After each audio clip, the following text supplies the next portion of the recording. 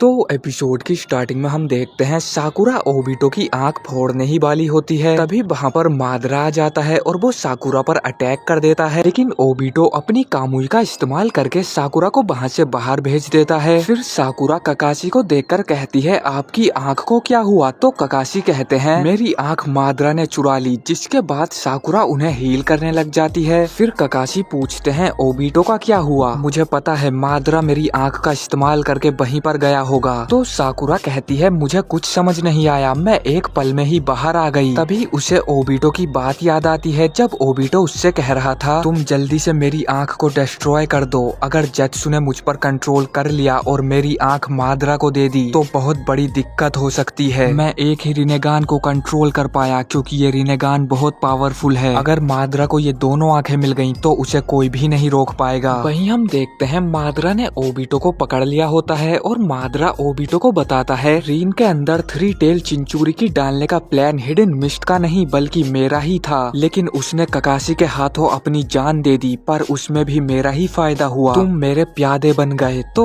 Obito पूछता है आखिर तुमने मुझे ही क्यों चुना। फिर मादरा कहता है क्योंकि तुम बहुत दयालु थे और लोगों की परवाह करते थे। तुम जितना प्यार रीन और अपने दोस्तों से करते थे, अंधकार में जाने के बाद तुम उतनी ही नफरत करने लगे। उधर नारुतो मादरा की शैडो को वहीं पर फंसा देता है और अपना एक क्लोन वहीं पर छोड़कर वहाँ से चला जाता है। वहीं साकुरा ककाशी और सास्के को ओबिटो की सारी बातें बता देती है। तभी वहाँ पर नारुतो आ जाता है और वो ककाशी की आंख पर हाथ रखता है। फिर नारुतो कहता है ककाशी सेंसे अब जरा अपनी आंख खोलो। फिर ककाशी ऐसा ही करते हैं और हम देखते हैं ककाशी की आंख वापस आ चुकी थी। तो साकुरा कहती है आखिर ये तुमने कैसे किया। फिर नारुतो कहता है इसे समझाना जरा थोड़ा मुश्किल है। तो साकुरा कहती है ठीक है मुझे बाद में समझा देना, अभी हमें मादरा के बारे में सोचना चाहिए। फिर ककाशी कहते हैं जरा ध्यान से वो आ रहा है। तो नारुतो कहता है ठीक है हम एक टीम की तरह काम करेंगे। तभी वहाँ पर मादरा ओबिटो को लेकर आ जाता है और हम देखते हैं उसने ओबिटो की आंख लगा ली होती है। फिर नारुतो कहता है तुमने बिल्कुल सही कहा, तुम सब मरोगे, वो भी एक टीम की तरह। वहीं ककाशी सोच रहा था उसके पास दोनों रिनेगान है और उसका निचला शरीर भी दोबारा आ गया। फिर नारुतो ओबिटो को आवाज लगाता है तो जेत्सु कहता है ओबिटो तो गया, अब जो भी है सिर्फ मैं हूँ। तभी साकुरा मादरा को देखती है और वो डरकर नारुतो के पीछे छिपने लगती है। फिर साकुरा को वही बात याद आती है जब वो पहले भी सास्के और नारुतो के पीछे छिपा करती थी। तभी साकुरा अपना मार्क एक्टिवेट कर लेती है और मादरा पर अटैक करने के लिए चली जाती है। फिर साकुरा कहती है ठीक है मैं उसका ध्यान भटकाती हूँ, लेकिन मादरा साकुरा का सीख कबाब बना देता है। फिर साकुरा मादरा को पंच करने लगती है, लेकिन उसका पंच कहीं बीच में ही टकरा जाता है। तभी वहाँ पर नारुतो आकर साकुरा को बचाकर ले जाता है। वहीं ककाशी सोच रहे थे आखिर साकुरा का अटैक मादरा को लगा क्यों नहीं। तभी सास्के अपने रिनेगान से देखता है और वहाँ पर मादरा की 4 शैडो आ चुकी थी। फिर मादरा उड़कर हवा में चला जाता है और वो अपने हाथ से ब्लैक होल निकालने लगता है। जिसके बाद मादरा प्लेनेटरी डिवास्टेशन का इस्तेमाल करता है और पूरी धरती ऊपर जाने लगती है। फिर नारुतो कहता है उसके गोले तो पेन से भी बड़े हैं और वो बहुत सारे हैं। तो सास्के कहता है ऊपर क्या है उसकी फिक्र मत करो, पहले उसकी शैडो पर ध्यान दो जो कि हमारे साथ यहीं पर हैं। तभी मादरा उन गोलों को नीचे गिरा देता है और अपनी शैडो से भी उन पर अटैक कर देता है। तो नारुतो अपने शैडो क्लोन बना लेता है और वो कहता है इन शैडोज को मैं देखता हूँ। जिसके बाद नारुतो मादरा की शैडो से लड़ने लगता है। फिर सास्के अपना सुसानो बनाता है और उनमें से एक गोले को काट देता है। तभी नारुतो भी अपने टेल बीस्ट राशन सुरिकेन से उनमें से एक को उड़ा देता है। है, जिसके बाद सास्के दूसरे गोलों को भी काटने लग जाता है। वहीं नारुतो मादरा की शैडो से लड़ रहा होता है। उधर हम मादरा को देखते हैं जो कि अपने सींग को तोड़ लेता है और तभी उसकी तीसरी आंख निकल जाती है। फिर मादरा अपने सारिंगान को चांद से रिफ्लेक्ट करता है और इन्फिनिट सुकुयोमी को शुरू कर देता है। उधर सुचिकागे टोबी से लड़ रहे होते हैं, तभी वो अपना पार्टिकल स्टाइल जुत्सु करने लगते हैं, लेकिन उनका सारा चाकरा खत्म हो चुका था। फिर टोबी सभी निंजा को मारने लगता है, तभी वहाँ पर भूकंप आ जाता है। तो टोबी कहता है आखिरकार वो शुरू हो ही गया, इसका मतलब मेरा काम भी यहीं पर खत्म होता है। वहीं रायकागे कह रहे थे आखिर सब कुछ हिल क्यों रहा है, तो एक निंजा कहता है जरा अपनी दाईं तरफ देखो। फिर वो देखते हैं वहाँ पर बहुत सारे मीटियोराइट गिर रहे थे, तो उनसे बचने के लिए सभी लोग जमीन पर बैठ जाते हैं। फिर शिकामारू कहता है नारुतो ने हमें जो चाकरा दिया था वो गायब हो चुका है और वो बड़ा सा पेड़ भी कहीं पर चला गया, वहाँ कुछ तो हो रहा है, कुछ बहुत बुरा। उधर नारुतो बहुत सारे राशियन शुरिकेन बनाकर सभी मीटियोराइट को एक ही बार में उड़ा देता है। तभी सास्के उनके टुकड़ों से बचने के लिए सभी को अपने सुसानो के अंदर छिपा लेता है। फिर मादरा अपने सारिंगान को चांद पर रिफ्लेक्ट करता है और अचानक से रोशनी हो जाती है, जिसकी वजह से सभी लोग गेंजुत्सु में फंस जाते हैं। सभी मादरा के गेंजुत्सु में फंस चुके थे, लेकिन टोबीरामा पर उसका कोई असर नहीं हुआ था, शायद वो रिएनिमेटेड थे इसीलिए। वहीं हम फ्यूडल लॉर्ड्स को देखते हैं जो सोए हुए थे, तभी एक लड़का वहाँ पर आकर उन्हें जगाता है और वो कहता है कुछ तो बहुत बुरा होने वाला है, रात के समय में ही दिन जैसा उजाला हो गया है। लेकिन तभी वो सारे गेंजुत्सु में फंस जाते हैं। वहीं गांव के सभी लोग यहाँ तक कि जानवरों पर भी उसके गेंजुत्सु का असर हो चुका था। फिर हम मादरा को देखते हैं जो कहता है ये लाइट दुनिया के हर एक कोने तक पहुँचेगी और इससे कोई नहीं बच पाएगा। फिर मादरा डिवाइन डीप फॉरेस्ट इमरजेंस का इस्तेमाल करता है और वहाँ पर एक पेड़ उग जाता है, जिसके बाद उस पेड़ में से कुछ पत्तियां निकलती हैं और वो सभी को लपेटने लग जाती हैं। वहीं थर्ड होकागे सुनाडे को उन पत्तियों से बचाने की कोशिश कर रहे थे, लेकिन वो सभी को अपने अंदर लपेट लेती हैं। उधर हम नारुतो और सास्के को देखते हैं जिन पर गेंजुत्सु का कोई असर नहीं हुआ था। तभी नारुतो सुसानो से बाहर जाने लगता है, तो सास्के कहता है 1 इंच भी मत हिलना नारुतो। फिर जेत्सु कहता है वो लाइट सुसानो के पार नहीं जा पा रही, सास्के के रिनेगान ने उन्हें इस जुत्सु से भी बचा लिया। वहीं हम देखते हैं टोबी का मास्क खुल जाता है और उसमें होते हैं यामाटो, जिन्हें जेत्सु ने अपने बस में किया हुआ था। तभी थर्ड होकागे आकर उन्हें जगाते हैं और उन्हें सब कुछ याद आने लगता है, लेकिन तभी उन पर भी गेंजुत्सु हो जाता है और डिवाइन ट्री उन्हें भी लपेट लेता है। फिर मादरा कहता है तो अब शुरू होता है कभी ना खत्म होने वाला सपना। फिर यामाटो एक सपना देखने लगते हैं जहाँ पर वो एक छोटी लड़की के साथ होते हैं और वो दोनों खेल रहे थे। फिर वहाँ पर ककाशी आ जाते हैं और वो यामाटो को अपने साथ आने के लिए बोलते हैं, लेकिन तभी काबूटो ककाशी को निगल जाता है और वो वहाँ से भागने लगता है। फिर वहाँ पर नारुतो और साकुरा भी आ जाते हैं। फिर वो कहते हैं यामाटो सेंसे जल्दी चलो, हमें ककाशी को बचाना होगा, सिर्फ टीम 7 ही ये काम कर सकती है। यामाटो दोबारा से टीम 7 का हिस्सा बनकर काफी खुश हो जाते हैं। फिर वो सभी ककाशी को बचाने जाते हैं। फिर वो सभी काबूटो के पास पहुँच जाते हैं और काबूटो उन सबको पेलने लगता है, लेकिन तभी वहाँ पर सास्के आ जाता है और वो काबूटो को एक बिजली का झटका दे देता है। फिर काबूटो सास्के के मुंह पे उल्टी कर देता है, जिसकी वजह से सास्के को कुछ भी नहीं दिखाई दे रहा था। तभी काबूटो सास्के पर अटैक करने लगता है, लेकिन यामाटो काबूटो को अपने वुड स्टाइल से रोक देते हैं। फिर वो ककाशी को बचा लेते हैं, तो ककाशी उन्हें थैंक यू बोलते हैं। तो यामाटो कहते हैं सिर्फ मैंने ही तुम्हें नहीं बचाया, इन सब ने भी मेरी काफी मदद की। फिर वो सभी लेडी सुनाडे के पास जाते हैं। लेडी सुनाडे यामाटो की तारीफ करती हैं और यामाटो को टीम 7 का कैप्टन बना देती हैं। फिर कैप्टन यामाटो सोचने लगते हैं मैं यहाँ पर रुक सकता हूँ, शायद मुझे यहीं पर होना चाहिए था। फिर हम असली दुनिया में देखते हैं सभी लोग वहाँ पर सोए हुए थे। तो थर्ड होकागे कहते हैं आखिर यहाँ पर हो क्या रहा है, क्या यही है इन्फिनिट सुकुयोमी। वहीं मिनाटो की भी आँख खुलती है और वो देखता है सभी लोग लटके हुए थे। हंस के नारुतो से कहता है सुसानो के बाहर मत जाना, नहीं तो तुम भी उसके गेंजुत्सु में फंस जाओगे। उधर टोबीरामा सभी को उस पेड़ से छुड़ाने की कोशिश कर रहे थे, लेकिन वो पेड़ उन्हें बार बार लपेट लेता था। फिर साकुरा सास्के से पूछती है आखिर बाहर हो क्या रहा है, तो सास्के कहता है बाहर क्या हो रहा है, अगर ये तुम्हें पता चल भी गया तो तुम कर क्या लोगी। फिर ककाशी कहते हैं बात वो नहीं है, नारुतो और मैं भी जानना चाहते हैं बाहर क्या हो रहा है, क्योंकि हमें अपनी अगली चाल के लिए प्लानिंग करनी होगी। और साकुरा तो बस। तभी सास्के कहता है ककाशी तुम तो साकुरा की तरह बातें करने लगे, कुछ देर के लिए शांत रहो। तो नारुतो कहता है सास्के ये तुम कैसे बातें कर रहे हो, अगर हमें मादरा को हराना है तो साथ मिलकर काम काम करना होगा। फिर काकाशी कहते हैं तुमने बिल्कुल सही कहा, मैं अभी कुछ नहीं कर सकता हूँ। अगर तुम्हें पता है बाहर क्या चल रहा है तो तुम इस टीम को लीड कर सकते हो। फिर सास्के कहता है माद्रा ने अपना गेंजुत्सु शुरू कर दिया है और मुझे लगता है जो लोग भी बाहर थे वो सभी उसके गेंजुत्सु में फंस चुके हैं। फिर नारुतो कहता है तुम्हारा मतलब सभी लोग सपनों में फंस चुके हैं। वहीं हम हिनाटा को देखते हैं जो कि सपना देख रही थी कि वो नारुतो के साथ है। उधर कीबा भी सपना देख रहा होता है और वो अपने सपने में होकागे बन चुका था। सभी लोग उसकी तारीफ कर रहे थे और वो डॉग डे पर हॉलीडे घोषित करता है। वहीं सीनो सपना देख रहा था कि उसने कीड़ों की एक नई प्रजाति ढूंढ ली है जिनके ऊपर बैठकर वो हवा में उड़ रहा है। जोजी भी अपने सपने में बहुत सारा खाना ठूस रहा होता है। उधर शिकामारू सपना देख रहा था कि उसके फादर और आसुमा अपनी वाइफ से लड़ रहे होते हैं। वहीं इनो के सपने में साए और सास्के इनो के लिए आपस में लड़ रहे होते हैं। फिर हम ली का सपना देखते हैं। ली नारुतो और नेजी को पेल देता है और साकुरा उसके प्यार में पागल हो जाती है। वहीं साए सपना देख रहा था जिसमें सभी लोग साए की स्माइल की तारीफ कर रहे थे। उधर गारा अपने सपने में अपनी फैमिली के साथ होता है। तभी वहाँ पर नारुतो आता है उसके साथ खेलने के लिए। फिर हम असली दुनिया में देखते हैं। नारुतो कहता है आखिर हम यहाँ से बाहर कैसे निकलेंगे? तो सास्के कहता है उसका गेंजुत्सु चांद की रोशनी की वजह से है। जब तक रोशनी चमकती रहेगी हम यहाँ से बाहर नहीं जा सकते हैं। फिर सास्के इटाची के बारे में सोचने लगता है। तभी हम एक फ्लैशबैक देखते हैं जब इटाची छोटा था और वहाँ पर एक युद्ध हो रहा होता है। सभी लोग एक दूसरे को मार रहे थे और इटाची वहीं पर खड़ा होकर ये सब देख रहा था। कुछ देर बाद सब कुछ खत्म हो जाता है। तभी एक घायल शिनोबी जो कि पानी मांग रहा था तो इटाची उसे जाकर पानी पिलाने लगता है। फिर वो शिनोबी देखता है इटाची के पास निंजा टूल्स थे तो वो इटाची पर अटैक कर देता है लेकिन इटाची उसे वहीं मार देता है। फिर इटाची अपने फादर से पूछता है आखिर इसने ऐसा क्यों किया, मैं तो सिर्फ इसकी मदद कर रहा था। तो उसके फादर कहते हैं क्योंकि ये एक वॉर है। फिर सभी हिडन लीफ वाले वॉर में मरे हुए लोगों का शोक मना रहे होते हैं। फिर कुछ समय बाद सास्के का जन्म होता है और इटाची उसे देखकर बहुत खुश हो जाता है। तभी उनकी मोम कहती है क्या आपने इसका कुछ नाम सोचा है? तो उनके फादर उसका नाम सास्के रखते हैं। फिर उनकी मोम कहती हैं ये तो लॉर्ड थर्ड के पिता का नाम था। तो उनके फादर कहते हैं हाँ लेकिन मैंने लॉर्ड थर्ड से पहले ही इसके बारे में पूछ लिया था। फिर एक दिन इटाची अपने क्लास के बच्चों से मिलता है लेकिन वो उसे परेशान करने लगते हैं। फिर वो सभी इटाची पर पत्थर फेंक कर मारने लगते हैं लेकिन इटाची उनके पत्थरों से बड़े ही आराम से बच रहा था। तभी इटाची को गुस्सा आ जाता है और वो एक पत्थर को पकड़कर उन बच्चों की तरफ फेंक कर मारता है जिसके बाद इटाची वहाँ से चला जाता है। फिर इटाची सास्के के साथ खेल रहा होता है तो उसकी मदर कहती है आज मैं बाहर जा रही हूँ तो तुम अपना खाना खा लेना और शायद तुम्हारे डैड भी काम पर रहेंगे तो जरा सास्के का ध्यान रखना। उसी रात ओबिटो भी हिडन लीफ पर अटैक करने वाला था। वहीं इटाची सास्के को लेकर बैठा होता है। तभी वहाँ पर हवा चलने लगती है तो इटाची कहता है यहाँ पर कुछ तो अजीब होने वाला है। उधर हम देखते हैं ओबिटो हिडन लीफ में नाइनटेल को समन कर लेता है जिसके बाद नाइनटेल पूरे ब्लिज को डिस्ट्रॉय करने लगता है। फिर इटाची देखता है पूरे ब्लिज में अफरा तफरी मची हुई थी, चारों तरफ लोग मर रहे थे तो इटाची सास्के को लेकर भागने लगता है। फिर सास्के रोए जा रहा था तो इटाची कहता है सास्के मुझे पता है ये थोड़ा डरावना है लेकिन तुम डरो मत, मैं तुम्हारे साथ हूँ। तभी इटाची को उसके क्लास की लड़की दिखाई देती है जो रो रही होती है, शायद उसके माँ बाप कहीं खो गए थे तो इटाची उसे भी अपने साथ आने के लिए बोलता है। फिर वो दोनों शेल्टर की तरफ जाने लगते हैं जहाँ पर दूसरे लोग भी जा रहे थे। तभी इटाची को अपने फादर दिखाई देते हैं। फिर इटाची के फादर कहते हैं मुझे पता था तुम ठीक होंगे, अब जाओ जल्दी से शेल्टर की तरफ जाओ। फिर कुछ देर बाद हम देखते हैं मिनाटो नाइनटेल को सील कर देता है लेकिन उसमें बहुत सारे लोग मारे जा चुके थे जिसके बाद वो लीफ विलेज को दोबारा से बनाने लगते हैं। तभी वही लड़की इटाची से आकर कहती है इटाची उस दिन तुमने मेरी जान बचाई उसके लिए तुम्हारा शुक्रिया। फिर इटाची कहता है मुझे खुशी है तुम जिंदा हो। तो वो लड़की कहती है क्या ये तुम्हारी बहन है, क्या मैं इसे गोद में ले सकती हूँ? फिर इटाची कहता है मैं नहीं चाहता कि ये रोने लग जाए लेकिन वो लड़की फिर भी सास्के को गोद में उठा लेती है और सास्के रोने लग जाता है। उधर हम लीफ विलेज के एल्डर्स को देखते हैं जो कि लीफ विलेज को दोबारा से बनाने की तैयारी कर रहे थे। डांजो सभी को समझा रहा होता है और वो उचिहा क्लैन वालों को लीफ विलेज के बाहर धकेल देता है। तो फुकाकू कहते हैं लॉर्ड डांजो उचिहा क्लैन विलेज को प्रोटेक्ट करता है और ये लोकेशन विलेज के सेंटर से बहुत दूर है तो हम इमरजेंसी में विलेज को प्रोटेक्ट नहीं कर पाएंगे। तो डांजो कहता है इमरजेंसी के लिए हमारे पास आनबू ब्लैक ओप्स हैं। फिर थर्ड होकागे कहते हैं उचिहा उचिहा पुलिस फोर्स को ट्रेनिंग के लिए जगह चाहिए थी ना, ये लोकेशन ट्रेनिंग ग्राउंड के पास में ही है, तुम लोग उसे उचिहा ट्रेनिंग ग्राउंड की तरह इस्तेमाल कर सकते हो। जिसके बाद उचिहा क्लैन वाले मीटिंग करने लगते हैं। तभी एक उचिहा कहता है, जब नाइनटेल ने हमला किया था तो उन्होंने हमें नहीं बुलाया क्योंकि वो लोग डर रहे थे कहीं हम अपने सारिंगान से नाइनटेल को बस में न कर लें, और कुछ लोगों को तो ये भी लगता है कि हमने ही नाइनटेल से हमला कराया है। फिर दूसरा उचिहा कहता है, और उन्होंने हमें विलेज के इस कोने में धकेल दिया और हम पे नजर भी रखी जा रही है, हमें ये डिसीजन एक्सेप्ट नहीं करना चाहिए कैप्टन, बताओ अब हम क्या करें। तो फुगाकू कहते हैं, तुम लोग बिल्कुल सही कह रहे हो, लेकिन दूसरे क्लैन वालों ने भी उनकी जगह बदलने का डिसीजन एक्सेप्ट किया है, तो हम लोग अभी कुछ नहीं कर सकते हैं। फिर इटाची अपने फादर के साथ ट्रेनिंग ग्राउंड देखने के लिए जाता है और उसके फादर उसे फायर स्टाइल जुत्सु सिखाते हैं और इटाची वो जुत्सु एक ही बार में सीख भी लेता है। फिर इटाची एकेडमी में जाता है। थर्ड होकागे सभी बच्चों को भाषण दे रहे होते हैं। इटाची क्लास में भी सभी बच्चों से हर चीज में आगे होता है। एक दिन इटाची के क्लास के बच्चों को एक सीनियर परेशान कर रहा होता है, तो इटाची उसे पेल देता है और सभी बच्चे इटाची के फैन बन जाते हैं। फिर कुछ देर बाद वो बच्चा अपने दोस्तों को लेकर आ जाता है और वो सभी को मारने लगते हैं। तभी उनमें से एक बच्चा इटाची को पकड़ लेता है और वो इटाची को पंच करता है, लेकिन हम देखते हैं वो तो सिर्फ इटाची का एक क्लोन होता है और असली इटाची शिसुई के साथ ट्रेनिंग कर रहा होता है। फिर इटाची शिसुई से पूछता है, आखिर हमारी जिंदगी में इतनी लड़ाई क्यों है? तो शिसुई कहता है, किसे पता, लेकिन अगर ये लड़ाई खत्म नहीं हुई तो मैं एक दिन इसे जरूर खत्म करूंगा। फिर इटाची कहता है, मैं भी ऐसा ही करूंगा, और वो वहाँ से चला जाता है। उधर एक शिनोबी होकागे को जाकर बताता है, एकेडमी में पास होने के लिए शैडो क्लोन जुत्सु आना चाहिए, लेकिन इटाची ने उसे पहले ही सीख लिया है, तो इटाची को एकेडमी में रखने का कोई फायदा नहीं है। फिर थर्ड होकागे कहते हैं, लेकिन वो तो इसी साल एकेडमी में आया है ना। तो डांजो कहता है, इससे कोई फर्क नहीं पड़ता, वो लड़का एक जीनियस है। जिसके बाद वो इटाची को ग्रेजुएट कर देते हैं। फिर इटाची ये बात अपने फादर को बताता है और वो कहता है, इसमें उन्होंने आप दोनों की सहमति मांगी है, इसलिए उन्होंने आपको बुलाया है। फिर इटाची को एक टीम में रखा जाता है उसे मिशंस पर भेजने के लिए। फिर एक शिनोबी कहता है, हम तुम्हारी 3 शिनोबी की एक टीम बनाएंगे और उसे एक जोनिन लीड करेगा, जिसके बाद तुम लोगों को मिशंस पर जाना होगा। तो अब मैं तुम्हारी टीम अनाउंस करता हूँ। इटाची एक मिशन से आ रहा होता है, तभी उसे रास्ते में उसके फादर मिलते हैं। फिर वो दोनों एक साथ जाने लगते हैं, तो उसके फादर कहते हैं, हमें ऐसे साथ में चले हुए बहुत दिन हो गए। फिर इटाची कहता है, मैं अब एक गैनिन बन चुका हूँ, तो मुझे मिशंस पर जाना होता है। फिर फुगाकू कहते हैं, हाँ मैं समझ सकता हूँ, हमें यहाँ पर आए हुए 3 साल हो गए, उन्होंने हमें विलेज के एक कोने में धकेल दिया। जिनके पास ताकत है वो उचिहा वालों की आवाज को दबाते आ रहे हैं, तुम्हें तो ये सब पता ही है। हम एक दिन अपनी ताकत को दोबारा से हासिल करेंगे और इस अंधकार से निकलेंगे। फिर वो दोनों जा रहे होते हैं, तभी उन्हें इजुमी दिखाई देती है और इटाची उसके साथ चला जाता है। फिर इजुमी कहती है, हम दोनों को मिले हुए काफी समय हो गया, जब से तुम गैनिन बने हो मैंने तुम्हें देखा ही नहीं, और मैंने तुम्हें गैनिन बनने पर कोई गिफ्ट भी नहीं दिया, उसके लिए मुझे माफ कर देना। फिर इटाची कहता है, तुम्हें इसके लिए माफी मांगने की कोई जरूरत नहीं है। तो इजुमी इटाची को डम्पलिंग्स खाने के लिए देती है। तभी वहाँ पर एक लड़का आता है और वो इटाची से कहता है, चलो हमें मिशन पर जाना है, और इटाची वहाँ से चला जाता है। फिर वो सभी निंजा कैट को ढूंढने के लिए जाते हैं और सर पर अजीब सा एंटीना लगाकर बिल्लियों से उस निंजा कैट के बारे में पूछताछ कर रहे थे। जिसके बाद इटाची और मिनाजुकी को उस कैट की लोकेशन का पता चल जाता है, तो इटाची अपने दूसरे साथियों को बुलाने के लिए जाता है। फिर इटाची उनसे कहता है, हमने उस कैट की लोकेशन को ढूंढ लिया है और तुम दोनों को मिनाजुकी सेंसे ने बुलाया है। फिर वो चारों वहाँ पर पहुँच जाते हैं और वो देखते हैं बिल्ला तो दारू पीकर पड़ा हुआ था। फिर वो बिल्ला कहता है, उसने तो मुझे दोबारा रिजेक्ट कर दिया और मेरे घर वाले मुझे शादी करने के लिए बोल रहे हैं। फिर मिनाजुकी उसके पास जाता है और वो कहता है, मैंने तुम्हारी कहानी सुन ली और मुझे बहुत बुरा लग रहा है, क्या हम इसके बारे में बातें कर सकते हैं? फिर वो बिल्ला कहता है, क्या तुम मेरी भावनाओं को समझ सकते हो, एक ऐसी बिल्ली जो कि रिजेक्ट हो चुकी है। फिर वो बिल्ला उसे भी दारू पिलाने लगता है। तो मिनाजुकी कहता है, ये औरतें होती ही ऐसी हैं, ये हमारी फीलिंग्स कभी नहीं समझ सकती हैं। ये सुनकर वो बिल्ला उस पर अटैक कर देता है और वो कहता है, तुम लड़कियों की बुराई कैसे कर सकते हो? तभी वो तीनों भी वहाँ पर आ जाते हैं। ये देखकर बिल्ला भागने लगता है, तो वो तीनों भी उसे पकड़ने के लिए उसके पीछे जाते हैं। तभी वो लड़का एक डिब्बे से टकराकर नीचे गिर जाता है और वो बिल्ला उस लड़की को भी पेल देता है। फिर इटाची अकेला ही उस बिल्ले के पीछे जाता है। तभी इटाची उस पर कुनाई से अटैक करता है, लेकिन वो बिल्ला उसके सभी अटैक से बच जाता है। फिर वो कहता है तुम तो कुनाई फेंकने में एक्सपर्ट हो, लेकिन फिर भी उसका कोई फायदा नहीं। लेकिन तभी ऊपर से एक कुनाई गिरती है और उससे बिल्ले की मूछें कट जाती हैं। फिर बिल्ले का सर लोहे की रोड से टकरा जाता है और वो नीचे गिर जाता है। फिर इटाची उसे पकड़ लेता है और वो उस बिल्ले को उसके घर वापस छोड़ देते हैं। फिर उसके फादर कहते हैं ये काफी टैलेंटेड है, लेकिन लड़कियों के मामले में ये थोड़ा कच्चा है। फिर वो कहता है मैं तो सिर्फ अपने परिवार के भले के लिए एक अच्छी वाइफ ढूंढना चाहता था। फिर वो ग्रैनी कहती है तुमने ये मिशन तो पूरा कर दिया, लेकिन इस बिल्ले की मूछें कहाँ हैं? तो इटाची कहता है वो तो हवा में उड़ गई। फिर ग्रैनी कहती है चलो कोई बात नहीं, लेकिन जब तुम अगली बार आओ तो ध्यान रखना उचीहा ने जो उधार लिया था उसका कर्ज अब बढ़ चुका है। फिर वो सभी वापस जा रहे होते हैं और हमें पता चलता है उस बिल्ले की मूछें टैनमा ने ले ली थी, क्योंकि उसके डैड काफी बीमार थे और इलाज के लिए उस बिल्ले की मूछें चाहिए थी। फिर इटाची सोचने लगता है वो निंजा कैट और जितने भी बड़े लोग हैं ये सब अपने क्लैन के बारे में ही सोचते रहते हैं। फिर हम देखते हैं इटाची सास्के के साथ खेल रहा होता है। तभी सास्के उस बिल्ली वाले एंटीना को उठाकर पूछता है बड़े भाई आखिर ये क्या है? तो इटाची मुस्कुराता है और वो सोचने लगता है जिंदगी जन्म लेती है और जिंदगी मरती है, लेकिन कभी कभी जिंदगी को बचाया भी जा सकता है। जब एक क्लैन बढ़ता है तो एक ब्लेच का जन्म होता है और दूसरों के साथ बंधन बढ़ते हैं। अगर दोस्त यही होते हैं तो हम भी दोस्त हैं और इसमें कोई शक नहीं। फिर इटाची अपने एक मिशन के बारे में याद करने लगता है जब दुश्मनों ने उन्हें घेर लिया होता है और टेनमा इटाची को बचाते बचाते मारा गया था। फिर इटाची कहता है हमारे बीच एक दोस्ती का रिश्ता था और इसीलिए वो मारा गया। मैं पहले नहीं समझ पाया था कि असली दर्द क्या होता है, एक जिंदगी को खोने का दर्द। मैं अब समझ चुका हूँ किसी अपने को खोने का दर्द क्या होता है। और हम देखते हैं इटाची का शारिंगान भी अवेकन हो जाता है। हम देखते हैं इटाची एक मिशन पर जा रहा होता है। तभी उसके फादर उससे कहते हैं तुमने 8 साल की उम्र में ही शारिंगान को अवेकन कर लिया, बहुत अच्छे। जिसके बाद वो उसकी तारीफ करने लगते हैं। तो इटाची सोचने लगता है मेरा दोस्त मारा गया, लेकिन मेरे फादर को तो उसकी कोई परवाह ही नहीं है। तभी इटाची के पास सास्के आता है और वो उससे कहता है बड़े भाई तुमने कहा था तुम आज मेरे साथ खेलोगे। तो इटाची कहता है हाँ मैंने कहा था, लेकिन मुझे मिशन पर जाना है, हम फिर कभी खेलेंगे। तभी वहाँ पर शिसुई आ जाता है और वो इटाची को अपने साथ लेकर चला जाता है। फिर शिसुई इटाची से कहता है तुमने सास्के से झूठ क्यों बोला, ये कोई असली मिशन नहीं है, मुझे सिर्फ एक गैनिन चाहिए था और तुम्हें यहाँ पर आने की कोई जरूरत नहीं थी। फिर इटाची कहता है आखिर मैं कैसे नहीं आता, एक जोनिन ने मुझसे रिक्वेस्ट जो की थी और मैंने झूठ तो नहीं बोला, हम मिशन पर ही है ना। फिर शिसुई बताता है इस ट्रेनिंग के 3 हिस्से हैं। सबसे पहले हमें एक भगोड़े द्वारा छोड़े गए निशानों को ढूंढना है। फिर वो दोनों अपनी जांच को शुरू कर देते हैं। तभी इटाची को एक टूटी हुई लकड़ी मिलती है। तो शिसुई कहता है एक टूटी हुई लकड़ी, इसका मतलब किसी बंदे ने इस पर पैर रखा है, लेकिन ये हमें सिर्फ भटकाने के लिए है। इस पर कटे हुए का निशान बना हुआ है, उसने जल्दी जल्दी में इसे यहाँ पर फेंक दिया। फिर वो उस लकड़ी को छोड़कर आगे जाने लगते हैं। तभी शिसुई को एक पत्थर मिलता है और वो कहता है ये पत्थर ऊपर से गीला है और अंदर से सूखा, इसका मतलब उस भगोड़े ने इस पत्थर पर पैर रखा और ये पत्थर पलट गया। फिर इटाची कहता है ये भी तो उसकी एक चाल हो सकती है। तो शिसुई कहता है हाँ तुमने बिल्कुल ठीक कहा। तभी इटाची को कुछ स्मेल आती है और वो देखता है वहाँ पर फूल टूटे हुए थे। फिर इटाची कहता है उस भगोड़े ने भागते हुए इन पर पैर रखा होगा। फिर वो दोनों उसे ढूंढने लग जाते हैं और उन्हें ढूंढते ढूंढते रात हो जाती है। तो शिसुई कहता है चलो अब ट्रेनिंग के दूसरे हिस्से पर चलते हैं और वो दोनों कैंपिंग करने लग जाते हैं। फिर इटाची पूछता है आखिर हम ऐसा क्यों कर रहे हैं? तो शिसुई कहता है तुम बस चुपचाप खाते रहो, जो मुझे अच्छा लगता है उसके साथ खाना शेयर करना मुझे पसंद है। फिर इटाची सोचने लगता है अगर मैं सच में एक जीनियस होता तो वो कभी ना मारा जाता। तभी इटाची शिसुई से कहता है मैं एक नौसिखिया हूँ, आखिर मेरे जैसे ने शारिंगान को कैसे अवेकन कर लिया। फिर शिसुई कहता है अच्छा तो अब मैं समझ गया तुमने झूठ क्यों बोला, तुम्हें बस अपने घर पर नहीं रहना था। तभी उन दोनों को किसी की आवाज आती है तो वो भागकर वहाँ पर जाने लगते हैं। फिर शिसुई कहता है ट्रेनिंग का तीसरा हिस्सा शुरू हो चुका है। तभी वो दोनों देखते हैं एक शिनोबी पर कुछ आनबू अटैक कर रहे थे। तो सास्के पूछता है क्या ये भी ट्रेनिंग का हिस्सा है, लेकिन शिसुई मना कर देता है। फिर शिसुई उनसे पूछता है तुम लोग आखिर इस पर अटैक क्यों कर रहे हो। फिर उनमें से एक आनबू कहता है ये एक धोखेबाज है। तो शिसुई कहता है क्या तुम्हारे पास कोई सबूत है कि ये धोखेबाज है। फिर वो आनबू कहता है दरअसल ये धोखेबाज नहीं है, लेकिन इसे पता है कि धोखेबाज कौन है और वो उस स्क्रॉल में लिखा है। अगर ये हमें वो स्क्रॉल दे देता है तो हम लोग यहाँ से चले जाएंगे। फिर वो शिनोबी कहता है मुझे पता है तुम लोगों को जानकारी चाहिए, लेकिन किस लिए? तो आनबू कहते हैं क्या तुम्हें नहीं लगता जो इस विलेज के लिए खतरा है उन्हें सजा मिलनी चाहिए? लेकिन वो शिनोबी कहता है तुम्हें ये निर्णय लेने का कोई अधिकार नहीं है, मैं ये सबूत होकागे को दिखाऊंगा और वही तय करेंगे कि इसके साथ क्या करना है। तभी एक आनबू उसके कुनाई फेंक कर मार देता है, लेकिन वो सिर्फ उसका एक क्लोन होता है। फिर एक आनबू कहता है कोई बात नहीं, मैंने उसे पॉइजन दे दिया है, वो ज्यादा दूर तक नहीं जा पाएगा। फिर शिसुई कहता है तुम लोग सिर्फ तलवार की भाषा जानते हो, तुम लोग कोई शांति के दूत नहीं हो। और तभी शिसुई का शारिंगान भी अवेकन हो जाता है। फिर वो उन तीनों आनबू से लड़ने लग जाते हैं। एक आनबू इटाची पर कुनाई से अटैक करता है, लेकिन इटाची अपने शारिंगान की मदद से उसके सभी अटैक से बच जाता है और उसे उसके ही जाल में फंसा देता है। उधर शिसुई भी उन दोनों से लड़ रहा होता है और वो भी उन्हें हरा देता है, जिसके बाद वो तीनों वहाँ से भाग जाते हैं। फिर वो निंजा उन दोनों से कहता है तुम लोग इसके बारे में किसी को मत बताना, नहीं तो एक नई जंग शुरू हो जाएगी जो कि लॉर्ड होकागे बिल्कुल भी नहीं चाहेंगे। फिर उसके कुछ सालों बाद इटाची भी आनबू ब्लैक ओप्स को ज्वाइन कर लेता है और वो कहता है अब मैं इन शैडोज के पीछे छिपकर अपने विलेज का ख्याल रखूंगा। इटाची के फादर कहते हैं मुझे तुम पर गर्व है इटाची, तुम एक आनबू बन गए, लेकिन एक बात हमेशा याद रखना, भले ही तुम आनबू बन गए हो लेकिन उससे पहले तुम एक उचीहा हो। फिर हम वही सीन देखते हैं जब शिसुई ने अपनी आंख इटाची को दे दी थी और वो इटाची से कहता है सिर्फ एक तुम ही हो जिस पर मैं भरोसा कर सकता हूँ, उचीहा के नाम और इस विलेज की रक्षा करना। मेरे मरने के बाद बहुत सी चीजें बदल जाएंगी, अगर तुम मेरे सच्चे दोस्त हो तो तुम मुझे नहीं रोकोगे। जिसके बाद शिसुई उस पहाड़ी से नीचे कूद जाता है। अगले दिन हम देखते हैं तीन उचीहा इटाची से शिसुई के बारे में पूछताछ करने के लिए आते हैं, लेकिन इटाची उन्हें पीट कर वहाँ से भगा देता है। फिर डांजो इटाची को एक शिनोबी को मारने का मिशन देता है और इटाची उस मिशन को पूरा कर देता है। जिसके बाद डांजो सभी उचीहा पर नजर रखने लगता है और इटाची भी इस काम में डांजो की मदद कर रहा होता है। फिर इटाची के फादर कहते हैं 3 दिन बाद हमारी मीटिंग है तो उसमें आना भूलना मत, लेकिन इटाची कहता है मुझे एक मिशन पर जाना है। तो उसके फादर कहते हैं अपनी किस्मत से मत भागो इटाची, मीटिंग के बाद मुझे अकेले में आकर मिलना और अपने साथ किसी आनबू को मत लेकर आना। फिर इटाची मीटिंग खत्म होने के बाद वहाँ पर पहुँच जाता है तो फुगाकू इटाची से कहते हैं जो लोग गद्दी पर बैठे हैं वो हमारे शारिंगान की ताकत से डरते हैं, इसीलिए वो हमें परेशान करते हैं। फिर इटाची कहता है आपने बिल्कुल सही कहा, वो लोग डरते हैं कहीं हम अपने शारिंगान की मदद से नाइनटेल को कंट्रोल ना कर लें। फिर फुगाकू कहते हैं वो हमारे पूर्वज थे माद्रा उचीहा जिन्होंने ऐसा किया था, इस समय कोई भी ऐसा नहीं कर सकता है, लेकिन अगर वो हमसे डरते हैं तो हमें उन्हें कंट्रोल करना चाहिए। फिर इटाची कहता है तो क्या आप ताकत का इस्तेमाल करोगे होकागे बनने के लिए? तो फुगाकू कहते हैं मैं ऐसा करना तो नहीं चाहता, लेकिन क्लैन वाले यही चाहते हैं और मैं उन्हें रोक नहीं सकता, इसीलिए मैंने अपने मांगे के उस शारिंगान को छिपा कर रखा, अगर उन्हें इस बात का पता चल गया तो उनकी इच्छाएं और भी बढ़ जाएंगी। लेकिन इटाची अगर तुम हमारी तरफ आ जाओ तो हम उन लोगों का तख्ता पलट कर सकते हैं और किसी की जान भी नहीं जाएगी। इटाची तुम मेरे लड़के हो, हमारे क्लैन को बचाने में मेरी मदद करो। लेकिन इटाची उचीहा वालों को ही धोखा दे देता है और वो सारी बात जाकर होकागे को बता देता है। फिर थर्ड होकागे उचीहा वालों से बातचीत करके सब कुछ सुलझाने का फैसला लेते हैं, लेकिन डांजो इटाची को अकेले में बुलाकर पूरे उचीहा क्लैन को मारने का ऑर्डर देता है। फिर इटाची इस काम में ओबिटो की मदद लेता है और बिना कुछ सोचे समझे अपने पूरे क्लैन को पेल देता है। फिर ओबिटो इटाची से कहता है सब कुछ खत्म हो गया, चलो चलते हैं। तो इटाची कहता है तुम जाओ, मैं अपने मिशन की रिपोर्ट देकर आता हूँ। फिर इटाची थर्ड होकागे के पास जाता है तो थर्ड होकागे इटाची से कहते हैं इटाची तुम्हारा शुक्रिया, तुम्हारी वजह से इस विलेज में होने वाला झगड़ा पहले ही खत्म हो गया, अब हम इस विलेज में शांति स्थापित कर पाएंगे, लेकिन मुझे इस बात का दुख है कि हमारे पास कोई और रास्ता नहीं था। फिर इटाची कहता है इसके लिए मुझे माफ करना। तो थर्ड होकागे कहते हैं माफी तो मुझे मांगनी चाहिए, तुम अब एक भगोड़े बन चुके हो और तुम्हारा नाम बिंगो बुक में आ चुका है, हर कोई तुम्हें जिंदा या मुर्दा पकड़ने की कोशिश करेगा, तो अब तुम क्या करोगे? फिर इटाची कहता है मुझे एक आकात्सुकी नाम का ग्रुप मिला है, मैं उनके साथ ही रहूंगा और ध्यान रखूंगा कि कहीं उनका किया हुआ वादा टूट ना जाए। जिसके बाद इटाची वहाँ से चला जाता है। फिर ओबिटो उससे कहता है इस ग्रुप के लोग मुझे टोबी के नाम से जानते हैं और उन्हें लगता है मुझ पर कोई खास जुत्सु भी नहीं आता है, तो तुम उन्हें कोई भी बात नहीं बताओगे। फिर इटाची कहता है तुम आखिर अपनी पहचान क्यों छुपा रहे हो? फिर ओबिटो कहता है अगर लोगों को पता चल गया कि माद्रा उचिहा जिंदा है तो थोड़ी गड़बड़ हो सकती है। सिर्फ अकात्सुकी का लीडर ही मेरी पहचान जानता है, हमारा हाइड आउट बस आ ही गया। फिर इटाची उनके हाइड आउट पर पहुंच जाता है, ओरोचिमारू भी वहीं पर होता है, जिसके बाद इटाची अकात्सुकी को ज्वाइन कर लेता है। फिर पेन जूजो के साथ इटाची की टीम बनाता है और सभी अकात्सुकी मेंबर अपने अपने मिशन पर निकल जाते हैं। इटाची और जूजो एक मिशन पर होते हैं। तभी जूजो कहता है, क्या तुम माइट डाई को जानते हो? तो इटाची कहता है, नहीं, लेकिन मैं माइट गाय को जानता हूँ। फिर जूजो कहता है, हाँ वो उसी का लड़का है, मैं पहले 7 निंजा स्वॉर्ड्समैन में से एक हुआ करता था, लेकिन उस माइट डाई ने हमारे 4 साथियों को मार डाला। क्या तुम सुन भी रहे हो मैं क्या बोल रहा हूँ? तभी जूजो अपना ब्लेड घुमाता है, लेकिन इटाची अपनी जगह पर ही खड़ा हुआ था। फिर जूजो कहता है, जरा ध्यान से सुनो, मैं तुमसे कुछ पूछना चाहता हूँ। मुझे जानना है आखिर तुम कौन सा निंजुत्सु इस्तेमाल करते हो। जैसे कि मैं अपना ब्लेड का इस्तेमाल करता हूँ दुश्मनों को काटने के लिए। फिर इटाची कहता है, मैं इस्तेमाल करता हूँ गेंजुत्सु, फायर स्टाइल और सुरिकेन जुत्सु। फिर जूजो कहता है, अब जरा हमारे फॉर्मेशन के बारे में सुनो। तुम पहले अटैक करोगे, जिसके बाद मैं लड़ाई के बीच में कूद जाऊंगा और तुम बनोगे मेरे बैकअप, और हम इसे बुलाएंगे फॉर्मेशन बी।